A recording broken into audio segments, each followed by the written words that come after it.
I want to start this deep dive by asking you to do something a little different. A small test of your mental default settings. Okay, I'm in. Wherever you are right now, unless you're driving, just close your eyes for a second. All right, eyes closed. Okay. Now, when I say the phrase the global economy, what is the very first image that flashes into your mind? If I'm being totally honest, it's probably stock tickers, flashing green and red numbers, or maybe like a chaotic trading floor on Wall Street, huge container ships, that kind of thing, gleaming skyscrapers. Right. That's it. Exactly. That's the standard picture, what we call the formal economy. It's all about contracts, tax IDs, HR departments. Corporate ladders. Exactly. But the source we're diving into today argues that that whole image is not just incomplete. It's a delusion. That is a strong word. A delusion. A delusion, because according to the article we're covering, it's called The Invisible Engine by Anita L. Hummel from the blog A Bus on a Dusty Road. The real global economy looks, very different. Okay, so what does it look like? It looks like a woman weaving textiles in her living room in Lahore, or a domestic worker in Lima juggling 3 households, no contract, a food vendor on a roadside in Phnom Penh. So you're talking about a complete pivot in perspective. You're talking about the informal economy. Precisely. And Hummel's core idea here is so powerful. She argues that this sector, which we tend to dismiss as, the margins of the black market, The leftovers, yeah. is actually the dominant economic engine for a massive part of the world. And this is the crucial part for our discussion. That engine has a distinctly female face. Which is why the article is called The Invisible Engine. So our mission for this deep dive is to really take that engine apart. We need to get into why women are so concentrated here, break down this idea of the double burden, and look at the hard economic case for why empowering this group isn't charity. It's like the only way to hit our global prosperity targets by 2030. And we should probably start with the sheer scale of this. Because I think when people hear informal economy, they assume it's a pretty small slice of the pie, maybe 10, 15% of workers. I definitely did. I thought it was a minority, but the numbers in the source are just staggering. They really are. Hummel points out that over 60% of the entire global workforce is informal. 60%. Just let that sink in.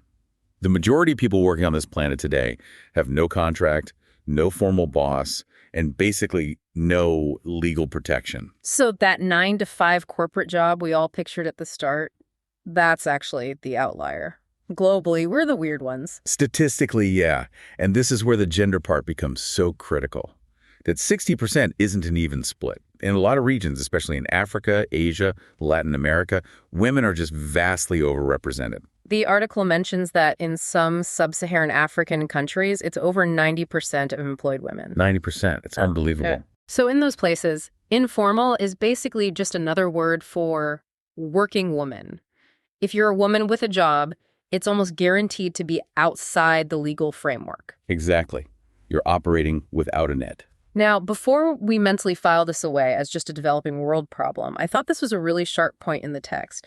The author says this dynamic is actually creeping back into high-income nations. Right. We just call it something sexier. We wrap it up in tech marketing. We call it the gig economy. But if you look at the structure, it's remarkably similar. I mean, think about freelance platforms, on-demand cleaning apps, care work. They all rely heavily on female labor. They do. And just like that market vendor in Lagos, a gig worker in London or LA often lacks a contract, health benefits, or any real job security. It's the same dynamic, just run by an algorithm instead of a street boss. That is fascinating. It reframes the whole thing not as us versus them, but as this global trend. But let's get back to the core question, why? Whether it's an app or a market stall, why are women so heavily concentrated here? It's way more structural than just a lack of education. It really comes down to this clash between the rigidity of the formal workplace and the actual reality of most women's lives. Meaning the 9-to-5 office job. Yeah, that office was designed historically for a very particular kind of person. Yeah. A man who had someone else at home taking care of all the life stuff. The classic breadwinner model. He brings home the bacon. Yeah, she cooks it. Yeah. Exactly. Society has assigned the bulk of unpaid care work, raising kids, looking after elderly parents, running the household to women. And the formal sector just rarely accommodates that. You can't bring a toddler to the assembly line. So the informal economy becomes the only option because it's, what's the word she uses? Porous, Hummel calls it porous. It can absorb that second shift. A woman can run a small shop from her living room while her kids are there. She can do piecework sewing late at night.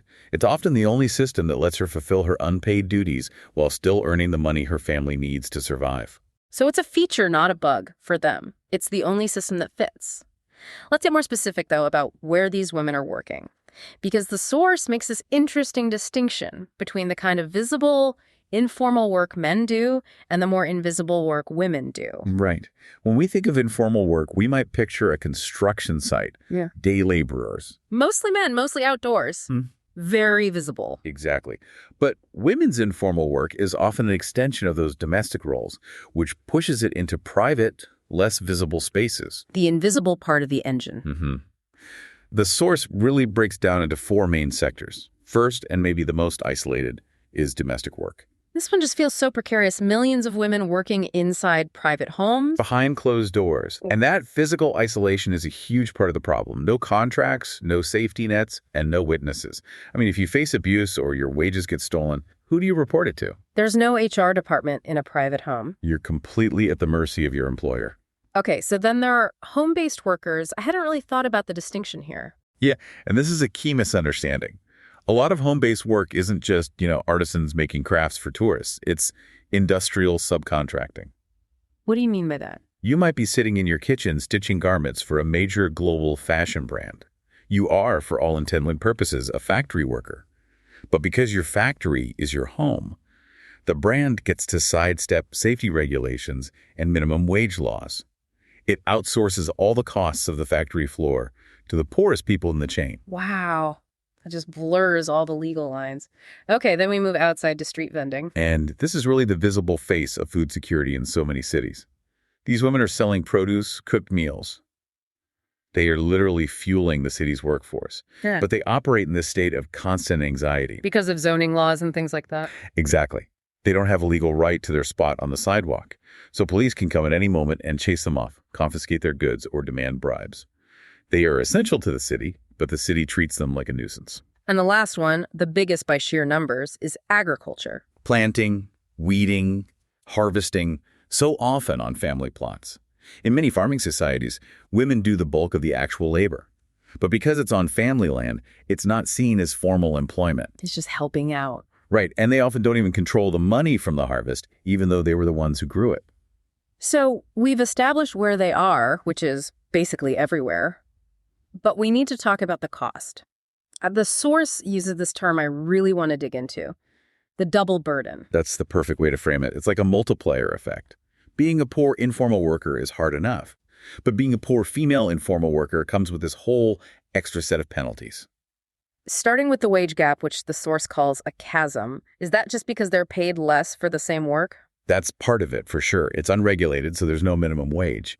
But there's a more insidious factor at play that she calls time poverty. I highlighted this part. The math is so simple, but so brutal. It is. We all get 24 hours in a day. But because women are shouldering that heavy burden of unpaid domestic work, they just physically have fewer hours available to earn money. So a male street vendor might work for 12 hours? But a female vendor might only get 6 hours before she has to pack up and go home to start that second shift. So even if she works just as hard, her earning potential is literally cut in half. She is structurally blocked from earning as much. And this all leads to what the source identifies as the single biggest barrier. The care penalty. The lack of childcare. It's the bottleneck. Yeah. If you're a low-income informal worker, private daycare is an impossible luxury. So you face this forced choice. And the article is really graphic about it. You either quit working and earn nothing, which means your family starves. Or you bring your child to work. And work isn't a safe office. It's a chaotic market, a construction site, sometimes even a dump site for waste pickers. It's just a terrible, terrible choice. And that extends to maternity, right? There's no leave. None. Pregnancy is an economic crisis. The rule is simple. If you don't work today, you don't eat today. So you have women returning to hard physical labor just days after giving birth because they have no other option. Which just perpetuates that cycle of poverty for the mother and the child. Absolutely. And then you have the financial exclusion piece on top of all of it. The whole banking system is basically built on a model they can't access. Because of collateral. Exactly. In many places, women still face legal or cultural barriers to owning land. Banks want collateral, usually property, to give you a loan. No land, no loan. So if a woman wants to buy a second sewing machine to expand her business, she can't just go to a bank. She's forced to go to informal moneylenders who charge these predatory sky-high interest rates. It's a debt trap designed to keep you right where you are. This is all painting a very bleak picture. But Anita Hummel, the author, is really clear that we shouldn't just see these women as victims. That feels like a very important pivot. It's crucial. Because if you only see victimhood, you miss the incredible ingenuity. These women are agents of resilience. They've essentially hacked a system that was designed to lock them out. And one of the best examples of that hack in the article was the idea of ROCAs. Yes, rotating savings and credit associations. It's a global thing. They have different names everywhere. Tandas in Mexico, Chamas in Kenya. How do they work? It sounds like a bank without an actual bank. That's exactly what it is. A group of, say, 12 women get together. Every month, each one puts a small, fixed amount of money into a central pot. And each month, one woman gets to take the entire pot. Oh, that's brilliant. So it gives them a lump sum of capital. A lump sum they can use for a big purchase, school fees, new inventory for their shop without paying any interest to a loan shark. And it runs on social collateral. You don't default on your friends. It's community banking born out of necessity. Now, we mentioned the gig economy earlier, and the source calls technology a digital double-edged sword. So it's both helping and hurting. It's really complex. On one hand, yeah, digital platforms lower the barrier to entry. You can find work quickly as a cleaner or a freelancer. If you need cash today, you can log on and earn it. But the other edge of the sword is that it just replicates the old precarity. It shifts all the risk to the worker. The app doesn't care if you're sick. The algorithm can just deactivate you if your rating drops because you had a childcare emergency. It offers flexibility, but it rarely offers stability. Okay, so we have the problem, we have the resilience. What's the actual path forward here? The source outlines some big ideas for getting to a better place by 2030. The proposals are bold, but they're so necessary. And the first one is maybe the most transformative. We have to start recognizing and subsidizing the care economy. I love the analogy she used for this. She says childcare isn't just a family issue, it's infrastructure. That is the key shift in thinking. We need to view affordable, quality childcare the same way we view roads or bridges. If the roads are broken, people can't get to work, and the economy stalls. And if childcare is inaccessible, women can't get to work, and the economy stalls. It's not welfare. It's economic stimulus. It unlocks millions of hours of female labor, allowing women to earn more and reinvest in their families. And then there's the idea of social protection. This is about redesigning the safety net. Right now, benefits like health insurance and pensions are tied to a formal job. We need to decouple that. Benefits should follow the person, not the job. That feels incredibly relevant for the gig economy, too. Whether you're in New York or Bangkok, you need a safety net that isn't tied to one employer. It's the only way forward, really. And then, of course, there's legal reform. The nuts and bolts. Right. Dismantling laws that stop women from owning land. Giving street vendors secure tenure, a legal permit so they can operate without fear. Stop criminalizing their livelihood. Exactly. And ratifying international agreements that set decent standards for domestic workers. Make the invisible work legally visible. And finally, the money problem. Fintech. We need financial inclusion that's actually designed for women.